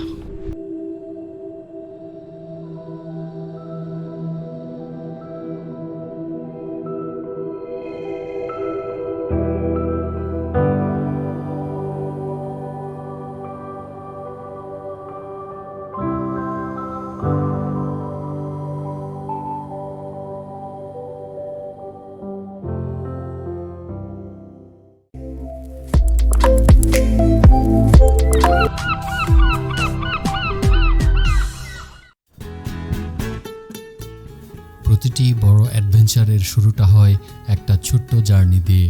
ব্যাগ গুছিয়ে এয়ারপোর্টের এই ব্যস্ততা পেরিয়ে আজ আমি পা বাড়াচ্ছি আমার স্বপ্নের গন্তব্যে। আসলে ভ্রমণ মানে শুধু গন্তব্যে পৌঁছানো না, মেঘের উপর দিয়ে ভেসে যাওয়ার এই অনুভূতিটাও এর একটা অংশ। আমি এখন তুরস্কের আকাশে, আর আমার গন্তব্য বিশ্বের অন্যতম সুন্দর প্যারাগ্লাইডিং স্পট ওলুদেনিজ। জানালার বাইরে ওই যে বিশাল পাহাড়গুলো দেখছেন, আর কিছুক্ষণ পর আমি ওগুলোর চেয়েও উঁচুতে থাকব।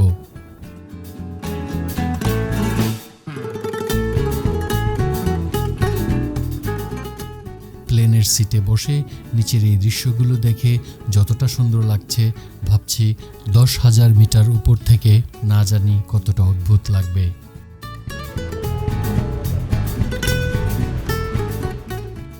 উত্তেজনা, ভয় আর একরাশ ভালো লাগা সব মিলিয়ে আজকের দিনটা আমার জীবনে সেরা দিন হতে যাচ্ছে। আমি প্রস্তুত আকাশকে ছোঁয়ার জন্য।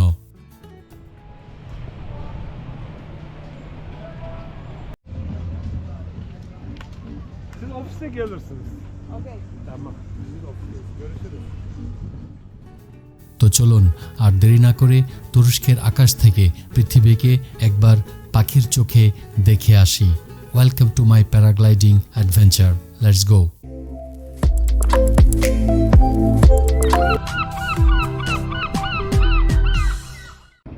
দর্শক বন্ধুরা, আজ আমি মাটিতে হাঁটব না, আজ আমি ডানা মেলব তুরস্কের এই নীল আকাশে।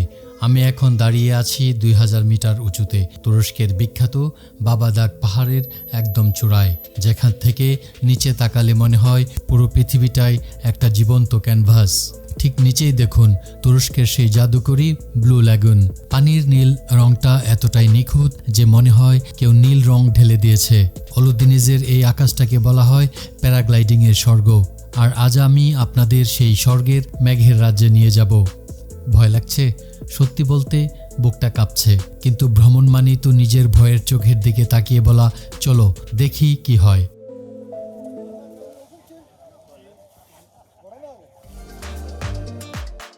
আজ আমি শুধু ভিডিও বানাতে আসিনি, আজ আমি এসেছি আকাশকে ছুঁয়ে দেখতে, এক অনন্ত মুহূর্তের জন্য নিজেকে পাখি ভাবতে। এই পাহাড় থেকে সরাসরি নীল সমুদ্রে ঝাঁপ দেওয়া, চারপাশে শুধু বাতাস আর নিস্তব্ধতা। যারা অ্যাডভেঞ্চার ভালোবাসেন, আজকের এই ভিডিওটি শুধু তাদের জন্য। আকাশ থেকে পৃথিবী কেমন দেখায় তা অনুভব করতে শেষ পর্যন্ত সাথে থাকুন। তো বন্ধুরা, সিট বেল্ট লাগবে না, শুধু মনে সাহস নিয়ে তৈরি হয়ে যান। চলুন আমার সাথে আজ আকাশ জয় করি। Let's fly from Oludeniz. Woo! Great. It was one of the easiest takeoff this year. I Thank did you. good. You were great. Not only good. Thank you. দর্শক বন্ধুরা, আমি আর একটা কথাও বলবো না, আপনারা ভিডিওটি শেষ পর্যন্ত দেখুন এবং মন প্রাণ ভরে উপভোগ করুন। চ্যানেলটি আপনি সাবস্ক্রাইব করুন এবং আপনার বন্ধু বান্ধব আত্মীয় স্বজনকে সাবস্ক্রাইব করতে উদ্বুদ্ধ করুন। France, welcome to the board. Thank you. It stops when the hand is up. Okay, stop it. Yeah, maybe it's more faster. Also, you can use your weight shift. Move your body right. Legs as well. Pull it. Legs as well. Stick your leg. And pull the right leg now. You will see you will turn much better. Yeah, do not adjust it. It's all turning. Yeah. Keep doing that. Let me make a circle.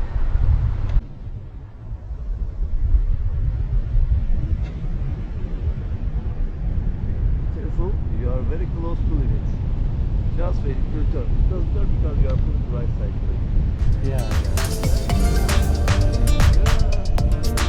Okay.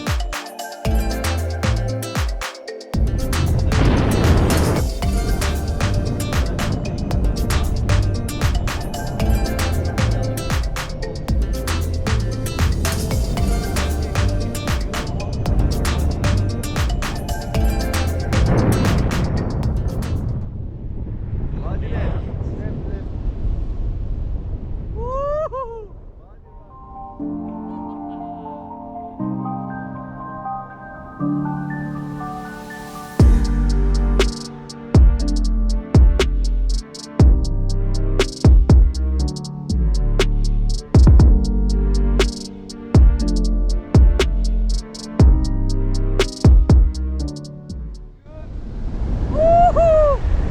Very faster, okay? Okay.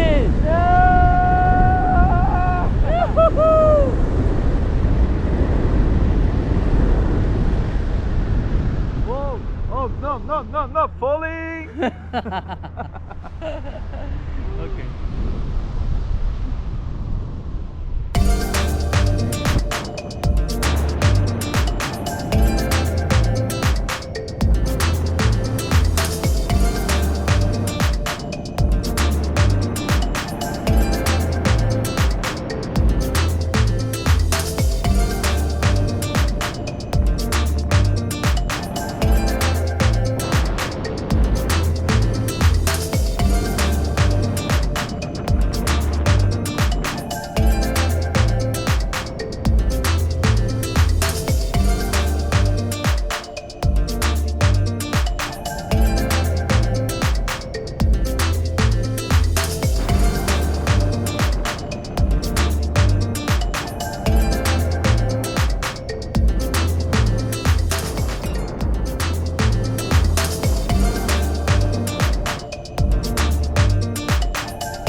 He hit you.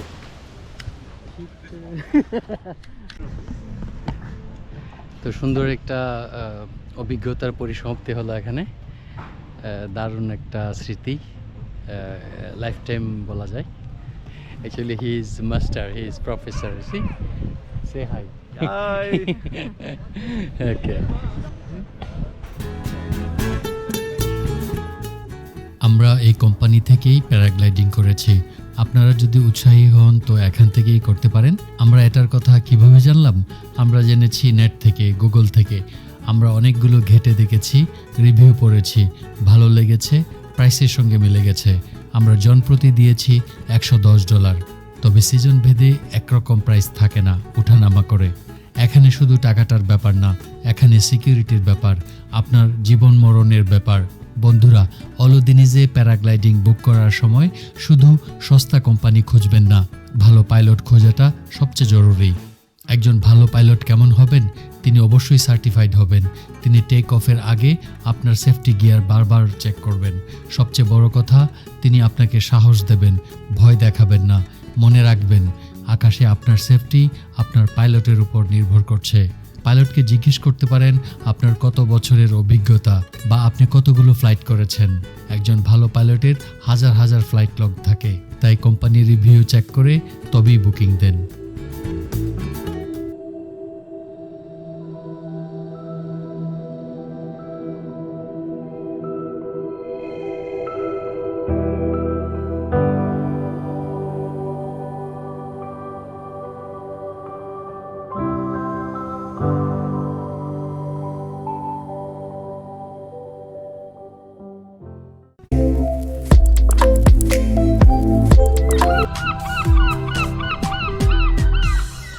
এই যে দেখুন, এই রংটা দেখেছেন?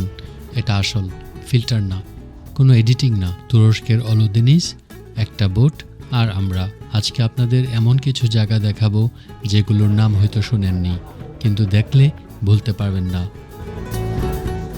কামেল Beach, Cold Water Bay, Saint Nicholas Island, Butterfly Valley. এই নামগুলো মনে রাখার দরকার নেই, কিন্তু যা দেখবেন সেটা মনে থাকবে।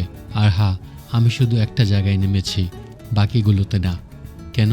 সেটাই তো পুরো গল্প। চলুন শুরু করি। এই রাইডে আমাদের সাথে থাকুন শেষ পর্যন্ত, কারণ এই 10 মিনিটে আপনি জানবেন কেন কখনো কখনো না নামাটাই বেস্ট ডিসিশন। এখনও যারা চ্যানেলটি সাবস্ক্রাইব করেননি, আশা করি আপনারা চ্যানেলটি সাবস্ক্রাইব করে নেবেন। চলুন ভিডিওটি শুরু করা যাক।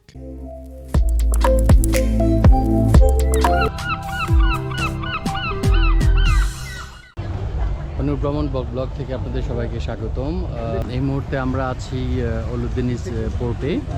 আমরা কিছুক্ষণের ভিতরেই গ্র্যান্ড ব্রেগা যেটা আছে এটা দিয়ে আমরা ট্যুরে বেরোবো। এখানে অনেকগুলো একটা আইল্যান্ড আছে। আমাদের সামনেই দেখতে পাচ্ছেন বিশাল সব পাইরেট শিপের ঢঙে সাজানো অনেকগুলো ছোট ছোট বোট। ভাইবটা একদম অন্যরকম। এখানে চারদিকে লাইভ মিউজিক, নানা দেশের মানুষ, সবার চোখে মুখে একটা এক্সাইটমেন্ট। ওকে, বোটে যাওয়ার পরে আবার কথা হবে। টিকিট ক্লিয়ারেন্সের পরে এবার আমাদের যাত্রার পালা।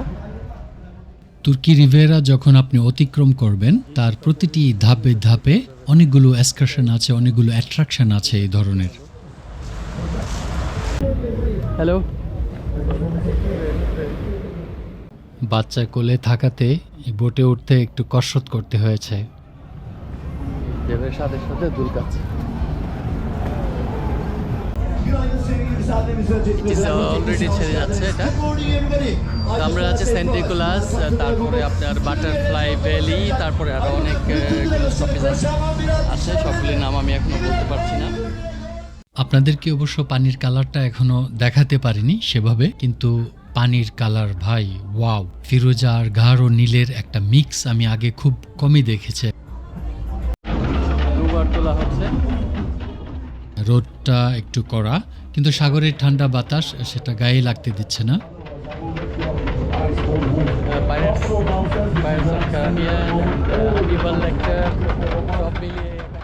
তুরস্কের অলুদিনিস বোট ট্যুরের প্রাইস সাধারণত আপনি কোন ধরনের বোট বেছে নিচ্ছেন এবং কোন সময় যাচ্ছেন তার উপর নির্ভর করে।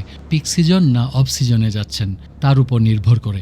জনপ্রতি 35 ইউরো করে দিয়েছি আমরা। অনূর্ধ্ব 3 বছর শিশুদের জন্য এটা বিনামূল্যে আপনারা ট্যুর করতে পারেন। আর এই যে আশেপাশে বোটগুলো দেখছেন জলদস্যুদের জাহাজের মতো, এখানে মিউজিক এবং বিনোদনের ব্যবস্থা বেশি থাকে। এতটা কালম পাবেন না আমরা যেখানে আছি, যে বোটে আছি, কারণ এটা হচ্ছে ফ্যামিলিয়াল বোট। আর ওটা হচ্ছে ইয়াং পার্টি পছন্দ করেন, হ্যাঁ, ওদের জন্য। আমরা বাচ্চা নিয়ে আছি, এই কারণে আমরা খুঁজে খুঁজে এই ছোট একটা বোটে শান্ত নিরিবিলি পরিবেশে এই জার্নিটা করছি। আজকের বোট ট্যুরের প্রথম স্টপেজ হচ্ছে এই ক্যামেল বিচ। স্থানীয় ভাষায় বা তুর্কি ভাষায় বলে দেভে প্লাজি। অগভীর, ছোট, ছিমছাম একটা সৈকত। পর্যটকের সংখ্যা বেশি। উপর থেকে দেখলে পাহাড়টা নাকি সত্যি উটের মতো লাগে, কাজেই এটার নাম হয়েছে ক্যামেল বিচ। আচ্ছা, আপনাদের জ্ঞাতার্থে আরও কিছু ইনফরমেশন দিয়ে দিই। বেশিরভাগ ট্যুরে চিকেন বা মাছ, পাস্তা বা সালাদ সহ লাঞ্চ অন্তর্ভুক্ত থাকে। আপনি যদি আমাদের মতো অলুদিনিস বিচে এসে সরাসরি বুকিং করেন, তাহলে এই ট্যুর প্রাইস অনলাইন দামের চেয়ে কিছুটা কম দামে পাওয়ার সম্ভাবনা থাকে। ও তো আমাদের পিছু ছাড়লো না। আমরা যেখানে যাই সেও এখানে এসে।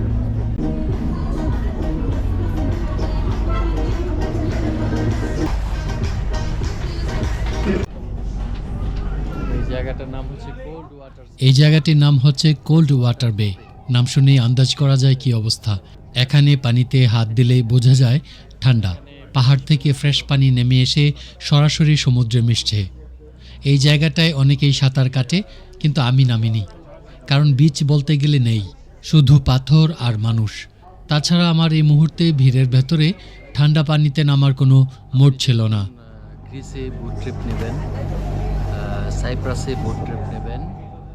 বোটে বসে পা ঝুলিয়ে দেয় আমার জন্য যথেষ্ট ছিল। এই জায়গাটায় আসলে একটা জিনিস মাথায় আসে, সব ট্রাভেল ভিডিওতে সবাই বলে এখানে নামতেই হবে, কিন্তু সত্যি বলতে কি, ভ্রমণটা আপনার, আপনার শরীর, আপনার মোড, আপনার অনুভূতি। যদি ভালো না লাগে স্কিপ করাই বেস্ট ডিসিশন। আমিও সেটাই করছি। পানির আসল রংটা এখন দেখতে পাচ্ছেন আশা করি, খুবই টলমলে। ফিরোজা রঙের। আপনি যখন গ্রিসে জাম্প করবেন একটা বোট থেকে, পানির নিচে যে পাথর সব দেখা যায়, এত স্পষ্ট, এত এত ক্লিয়ার ওয়াটার। কিন্তু এখানে আমি কেন যেন আমার মন বসছে না।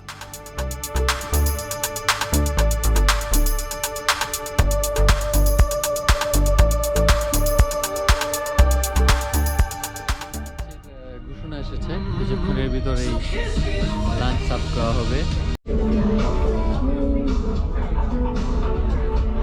Fish fry, pasta, salad. This is chicken breast and salad. They're actually not curry. আমরা এখন সেন্ট নিকোলাসে।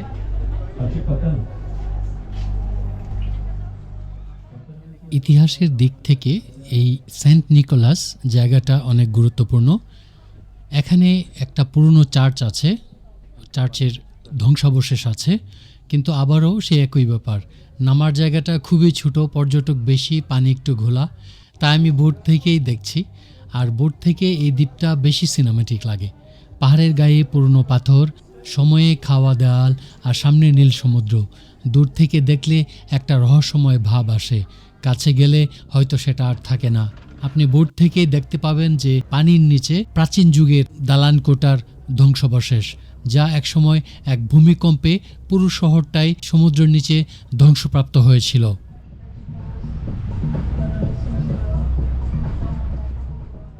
অনেকেই ভাবতে পারেন, তাহলে এত টাকা দিয়ে বোট টোর নিয়ে পানিতে নামছে না কেন?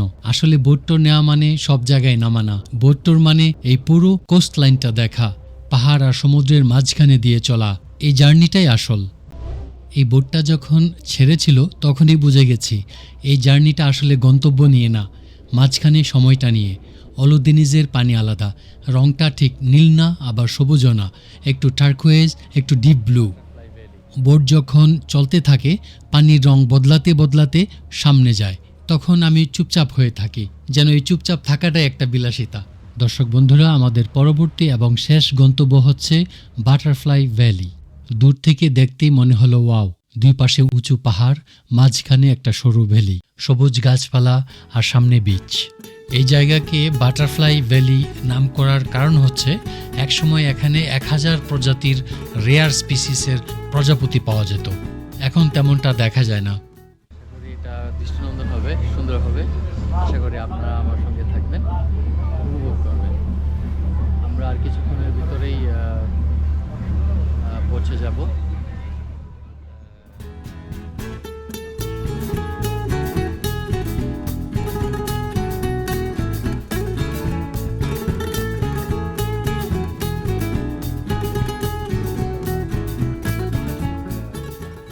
পৌঁছলাম। আমি একদম রেডি, ক্যামেরা হাতে, সুইমিং ড্রেস পরা।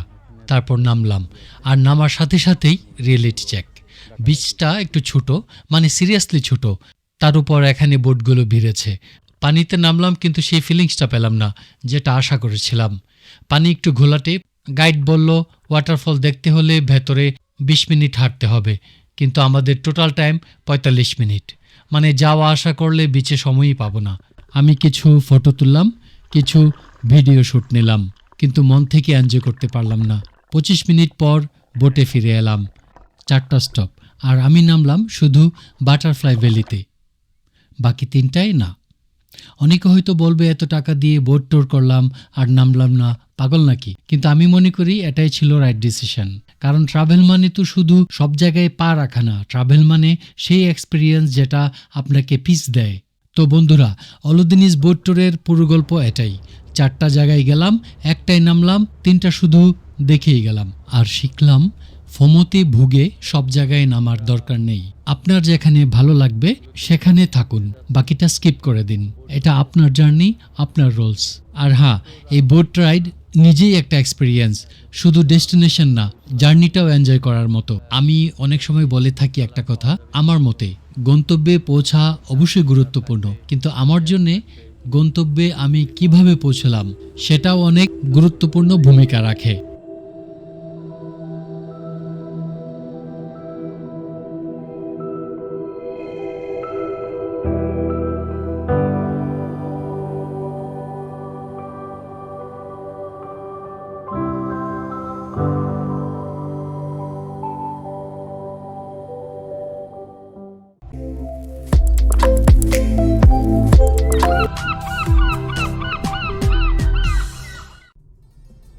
দর্শক বন্ধুরা, আশা করি সবাই ভালো আছেন এবং অনেক অনেক ঘুরছেন।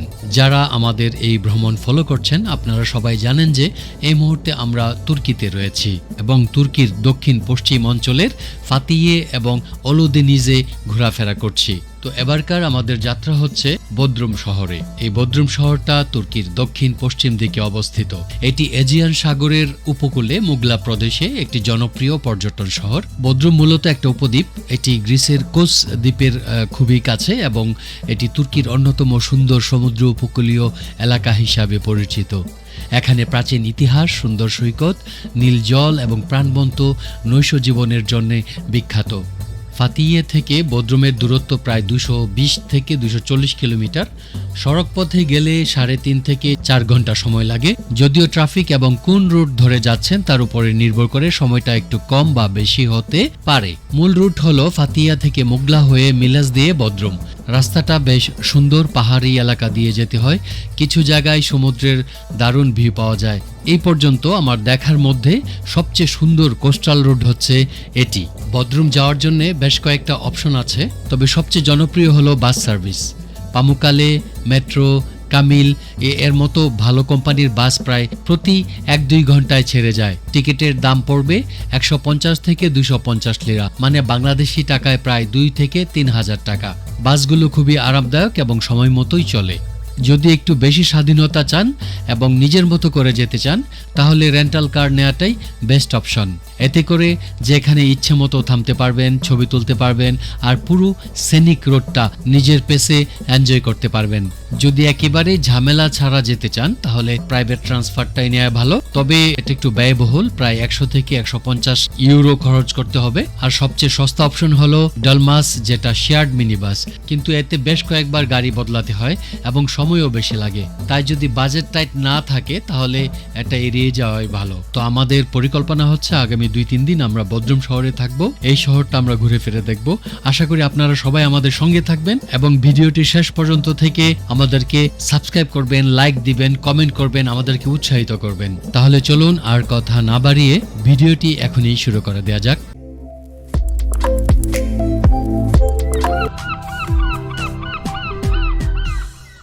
তো বন্ধুরা, এটা হচ্ছে আমাদের এয়ারবিএনবির বুকিং দেওয়া নির্ধারিত বাসা। যারা যারা বুকিং দেয় এখানে এসে বসতে পারেন, চা কফি খেতে পারেন, কথা বলতে পারেন। বদ্রুমের সূর্যাস্ত হয়ে গেল। আমরা একটু ফ্রেশ হয়ে বেরিয়ে গেলাম এক্সপ্লোর করব তুর্কির পার্টি ক্যাপিটাল বদ্রুম, যেখানে দিন শেষ হলেই শুরু হয় আসল মজা। আজ রাতে আমরা দেখব কেন বদ্রুমকে বলা হয় তুর্কির ইবিজা। তো চলুন শুরু করা যাক। বদ্রুমের নাইট লাইফ শুরু হয় বার স্ট্রিট থেকে, যেখানে স্থানীয়রা বলে বার্লার সোকাই। এই রাস্তাটা জমজমাট হতে শুরু করে সূর্য ডোবার সাথে সাথে। চারপাশে আলোর ঝলকানি, মিউজিকের শব্দ আর মানুষের হাসির আওয়াজ। আসলে বদ্রুমের নাইট লাইফ নিয়ে কিছু বলতে গেলে অনেক লম্বা হয়ে যাবে ভিডিওটা, আপনারা ধৈর্য রাখতে পারবেন না। তার চেয়ে বরং বদ্রুমের একটা অংশ হেঁটে হেঁটে এক্সপ্লোর করা যাক। আশা করি আপনারা সঙ্গে থাকবেন ভিডিওটির শেষ পর্যন্ত। আরেকটা অনুরোধ, যারা যারা এখনও চ্যানেলটি সাবস্ক্রাইব করেননি, আশা করি আপনারা আমাদেরকে উৎসাহ দেওয়ার জন্য চ্যানেলটি সাবস্ক্রাইব করে নেবেন।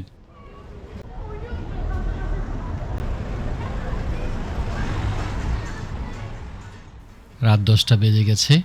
বদ্রুম শহরও ধীরে ধীরে জেগে উঠছে।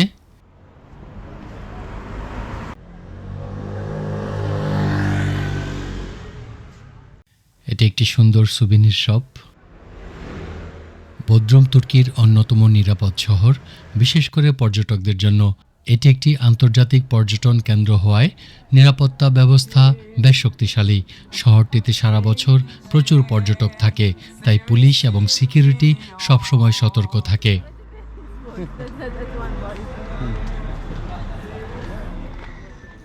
এই যে রাস্তাটা দেখতে পাচ্ছেন, মানুষজন আসা শুরু হয়েছে মাত্র। পরিবার বের হয়েছে, বাচ্চারা দৌড়াচ্ছে, কাপলরা হাঁটছে, বুড়ো বুড়িরা বসে আড্ডা দিচ্ছে।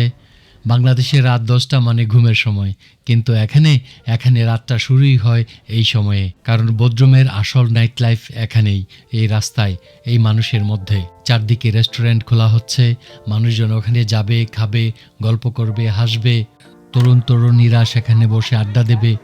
রাস্তার পাশে আইসক্রিম বিক্রেতা, সবাই আইসক্রিম কিনছে। তুরস্কের মানুষজন রাতে বাইরে বের হতে পছন্দ করে, এটা তাদের কালচার। দিনে কাজ, রাতে পরিবার নিয়ে ঘুরতে বের হওয়া, এটাই তুরস্কের সৌন্দর্য। আমি এখন হাঁটছি হারবারের দিকে, সেখানে আরো লাইভলি। নৌকাগুলো আলোকিত হয়ে আছে, পানিতে রিফ্লেকশন পড়ছে। মানুষ বসে আছে সমুদ্রের ধারে, কেউ ফটো তুলছে, কেউ শুধু বসে আছে। এই শান্ত পিসফুল নাইট লাইফ, এটাই বোদ্রুমের আসল চেহারা। বার ক্লাব আছে, হ্যাঁ, কিন্তু সেগুলো আলাদা এরিয়ায়। এই মেন স্ট্রিটে যা দেখছি, এটা ফ্যামিলি ফ্রেন্ডলি, সেফ আর অসম্ভব সুন্দর। তো এই হলো বোদ্রুমের রাত, শান্ত, সুন্দর আর জীবন্ত।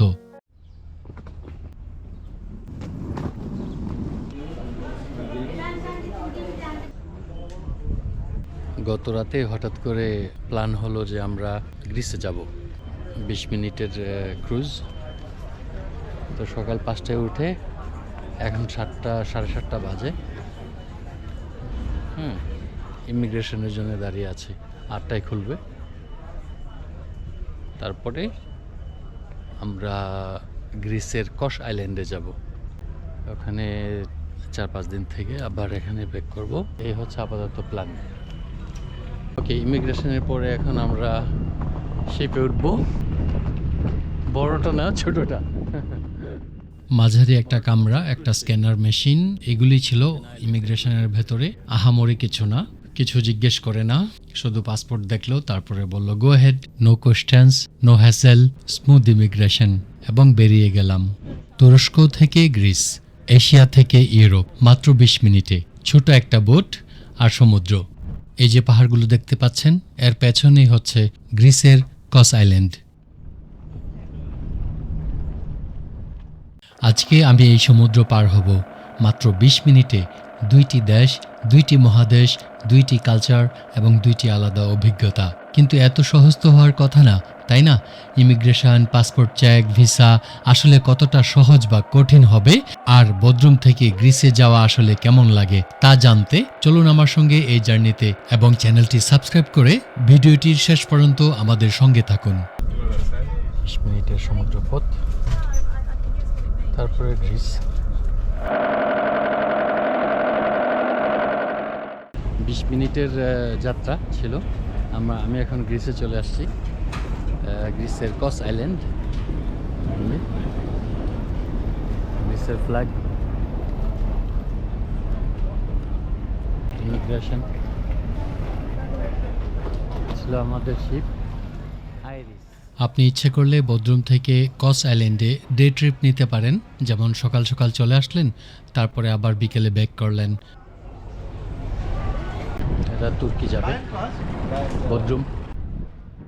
আপনাদের দোয়াতে আমি এর মধ্যে মনে করেন সান্তোরিনি, মিকোনোস, ক্রিট, তারপরে আছে কুরফু, জিকন্টোস, তারপরে পাক্সোস, অ্যান্টিপাক্সোস, কাফালোনিয়া, গ্রিসের এই আইল্যান্ডগুলো আমার ইতিমধ্যে ঘোরা হয়ে গেছে। এর মধ্যে আবার অনেকগুলো আমার 2-3বার করেও ঘোরা হয়েছে, যেমন জিকন্টোস, তারপরে মিকোনোস, সান্তোরিনি, তারপরে আছে ক্রিট। এগুলো আমার খুব ভালো লেগেছিল, এই কারণে প্রতি বছর আসতাম এখানে। অবশ্যই ভিডিও আছে, দেব আস্তে আস্তে। আপনারা কেবল চ্যানেলটি সাবস্ক্রাইব করে আমাদের সঙ্গে থাকুন। এই পোর্ট থেকে আমাদের নির্ধারিত বুকিং দেয়া এয়ারবিএনবির বাসায় যেতে লাগবে 20 মিনিটের মতো। তো ভাবলাম যে হেঁটেই যাওয়া যাক, হেঁটে যেতে যেতে 4-5টা দেখে নেওয়া যাক। এই পর্যন্ত যে আসলাম, পুরো শহরটাই আমার কাছে মিউজিয়ামের মতো মনে হচ্ছে। এই আইল্যান্ডে এসক্লেপিয়ন, তারপরে Neratzia castle, ancient agora, Hippocrates tree. কিংবদন্তি অনুযায়ী এই গাছের নিচে হিপোক্রেট তার ছাত্রদের চিকিৎসাবিদ্যা শেখাতেন। আমরা ওখানে যাব। তারপরে আছে থার্মা বিচ, হট স্প্রিং, যেটা প্রাকৃতিক গরম পানির ঝর্ণা, যেখানে গরম এবং ঠান্ডা সমুদ্রের পানি একসাথে মিশে এক অনন্য অভিজ্ঞতা দেয়। আমরা ওখানে ঘুরতে যাব। তারপরে আছে আজিওস স্টেফানোস বিচ, সাদা বালু এবং পাথরের মিশ্রণ সহ সুন্দর সৈকত, সামনে একটা ছোট দ্বীপ দৃশ্যমান, খুবই সুন্দর। আমি অনেকবার ছবি দেখেছি এর, ওখানে আমরা যাব। তারপরে আছে প্যারাডাইস বিচ, তারপরে আছে জিয়া ভিলেজ, মাউন্ট ডিকাইওসের ঢালে অবস্থিত ঐতিহ্যবাহী গ্রাম, সূর্যাস্তের দৃশ্য এবং গ্রিক সন্ধ্যা উৎসবের জন্য বিখ্যাত, ওখানে আমরা যাব। তারপরে আছে কস টাউন, এখানে তো ঘোরাফেরা হবেই। প্রত্নতাত্ত্বিক জাদুঘর যেতেও পারি সময় হলে। তারপরে আছে রোমান, ওডিয়ন, ভেনেশিয়ান এবং অটোমান স্থাপত্য সহ প্রাণবন্ত অনেক সুন্দর সুন্দর আকর্ষণীয় স্থাপত্যশৈলীতে ভরা এই দ্বীপটি।